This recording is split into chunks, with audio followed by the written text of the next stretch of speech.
بسم اللہ الرحمن الرحیم۔ السلام علیکم۔ حضور اکرم صلی اللہ علیہ وسلم فجر کی نماز کے بعد اصحاب کرام رضی اللہ عنہ سے دریافت فرما لیا کرتے تھے کہ تم میں سے کسی نے کوئی خواب دیکھا ہے؟ اگر کسی نے دیکھا ہوتا تو آپ صلی اللہ علیہ وسلم اس کی تعبیر فرما دیا کرتے۔ چنانچہ ایک مرتبہ جب آپ صلی اللہ علیہ وسلم نے صحابہ رضی اللہ عنہ سے دریافت فرمایا اور کسی نے بھی خواب کا تذکرہ نہ کیا تو حضور اکرم صلی اللہ علیہ وسلم نے ارشاد فرمایا کہ آج میں نے ایک خواب دیکھا ہے کہ دو آدمی میرے پاس آئے ہیں جو میرا ہاتھ پکڑ کر مجھ کو ایک مقدس سرزمین کی طرف لے چلے ہیں۔ کیا دیکھتا ہوں کہ ایک شخص وہاں بیٹھا ہوا ہے اور دوسرا ہاتھ میں زنبور لیے ہوئے کھڑے اس بیٹھے ہوئے شخص کے کلے چیر رہا ہے، اور جب ایک کلا گدی تک چڑھ جاتا تو دوسرے کلے کے ساتھ بھی یہی معاملہ کرتا، اور اتنی دیر میں اس کا پہلا کلا درست ہو جاتا مگر وہ شخص پھر اس کے ساتھ یہی عمل کرتا۔ یہ دیکھ کر میں نے دریافت کیا آخر یہ کیا بات ہے؟ تو دونوں کہنے لگے آگے چلیے۔ ہم آگے چلے تو ایک ایسے شخص پر سے گزر ہوا جو لیٹا ہوا ہے، اور دوسرا شخص اپنے ہاتھ میں ایک بھاری پتھر لیے اس لیٹے ہوئے کے سر کو نہایت بے دردی سے کچل رہا ہے۔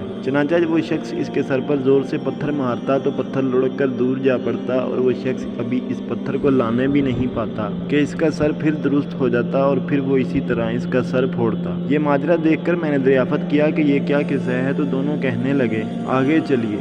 جب آگے چل کر ہم ایسے غار پر پہنچے جو تنور کی طرح اندر سے کشادہ تھا اور اوپر سے تنگ، اس میں آگ دہک رہی تھی اور بہت سے مرد و عورت اس میں پڑے تھے۔ جب آگ کے شعلے بلند ہوتے تھے تو وہ سب اوپر اٹھ آتے اور نکلنے کے قریب ہو جاتے، اور جب آگ نیچے بیٹھتی تو اس کے ساتھ نیچے چلے جاتے۔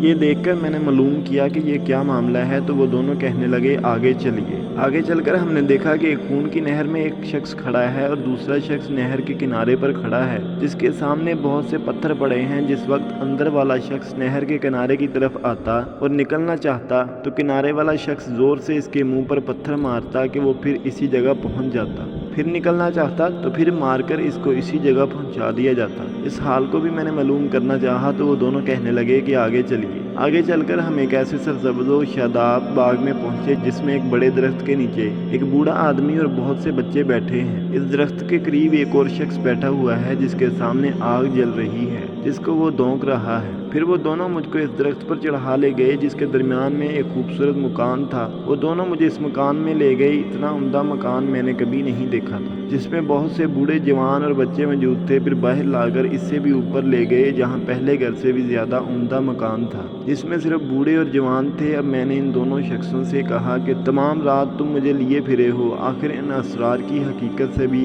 تو آگاہ کرو۔ جب انہوں نے بتایا کہ جس شخص کے کلے چیرے جا رہے تھے وہ جھوٹا شخص ہے جس کی جھوٹی باتیں دنیا میں مشہور ہو جاتی تھی، قیامت تک وہ اسی سب سزا میں مبتلا رہے گا، اور جس کا سر پھوڑا جا رہا تھا وہ ایسا شخص ہے جس کو اللہ تعالیٰ نے علم قرآن عطا فرمایا مگر رات کو غافل ہو کر سوتا رہا اور دن کو اس پر عمل نہ کرتا تھا، قیامت تک وہ اس عذاب میں مبتلا رہے گا۔ اور آگ کے غار میں زناکار پڑے ہیں اور خون کی نہر میں سود خور ہیں۔ ہاں، وہ بڑے میاں جو سرسبز درخت کے نیچے بیٹھے تھے وہ حضرت ابراہیم علیہ السلام ہیں، اور ان کے گرد لوگوں کی نابالغ اولاد، اور اسی درخت کے قریب جو آگ دونکنے والا شخص آپ نے دیکھا وہ مالک دروغہ دوزخ ہے، اور درخت کے اوپر والا پہلا گھر جس میں آپ داخل ہوئے تھے عام مسلمانوں کا گھر ہے اور دوسرا شہیدوں کا ہے۔ ہم دونوں آدمیوں میں جبرائیل ہوں اور یہ میکائیل ہے۔ اس کے بعد کہنے لگے ذرا سر اوپر اٹھائیے۔ میں نے سر اٹھا کر دیکھا تو میرے اوپر ایک سفید بادل مجھے نظر آیا۔ وہ کہنے لگے یہ آپ کا گھر ہے۔ اس پر میں نے کہا تو مجھے چھوڑو، میں اپنے گھر میں داخل ہو جاؤں۔ اس پر انہوں نے کہا نہیں، ابھی آپ کی عمر پوری نہیں ہوئی، اگر پوری ہو چکی ہوتی تو ابھی چلے جاتے۔